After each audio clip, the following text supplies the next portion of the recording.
घर को फूटने लगे। तभी एक कुली आया, बोला भाई साहब अंदर जाओगे? हमने कहा तुम पहुंचाओगे? उसने कहा बड़े बड़े पार्सलों को पहुंचाया है, आपको भी पहुंचा दूंगा, पर पैसे पूरे 50 दूंगा। हमने कहा 50 रुपया? उसने कहा हाँ भैया, 2 रुपये आपके, बाकी सामान के। हमने कहा सामान तो है नहीं, अकेले हम हैं। उसने कहा आप किस सामान से कम है? आप किस सामान से कम है? कंधे पे उठाना पड़ेगा, भीड़ देख रहे हैं, कंधे पे उठाना पड़ेगा, धक्का देकर अंदर पहुंचाना पड़ेगा, मंजूर हो तो बताओ। हमने कहा देखेंगे, तुम उठाओ। उसने बजरंग बली का नारा लगाया और जो ही हमें उठाया खुद बैठ गया। दोबारा कोशिश की तो लेट गया। हाथ जोड़कर बोला बाबूजी आपको तो भगवान ही उठा सकता है, हम क्या खाकर उठाएंगे?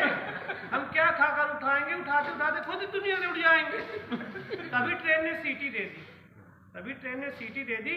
हम झोला उठा उस ओर धाए, बड़ी मुश्किल से अंदर घुस पाए। अंदर का दृश्य बहुत घमासान था। पूरा डिब्बा अपने आप में हिंदुस्तान था। लोग बैठे थे, खड़े थे, पड़े थे, जिन्हें जगह नहीं मिली वो बर्थ के नीचे ही घुसे पड़े थे। हमने एक गंजे यात्री से कहा भाई साहब थोड़ी जगह हमारे भी बनाइए। तो वह मुस्कुराते हुए बोला आइए हमारी खोपड़ी पर बैठ जाइए। आइए हमारी खोपड़ी पर बैठ जाइए, आपके लिए तो साफ की है, सिर्फ 2 रुपए देना, मगर फिसल जाओ तो हमसे मत कहना।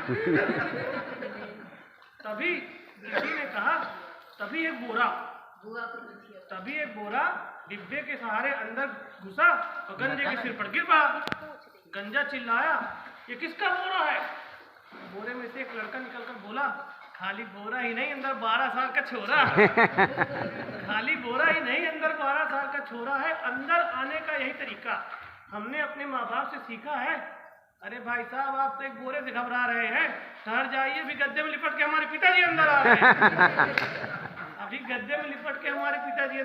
हैं। आप उनको कैसे समझाएंगे? हम तो खड़े भी हैं, वो तो आपकी गोद में ही बैठ जाएंगे। तभी किसी ने कहा पंखे कहाँ हैं? हमने कहा पंखों पर आपको क्या आपत्ति है? जानते नहीं रेल हमारी राष्ट्रीय संपत्ति है। कोई राष्ट्रीय चोर हमें हिस्सा दे गया और संपत्ति में से अपना हिस्सा ले गया। अगर आपको चाहिए तो आप भी ले जाओ, मगर जेब में जो 2-4 बल्ब रखी उसमें से कुछ हमें भी तो दे जाओ। तभी किसी ने कहा चली, एक ने कहा जय बजरंग बली, दूसरे ने कहा या अली। हमने कहा रेल तो बगल वाली चल रही है और आपको चलती नजर हमारी चलती नजर आ रही है।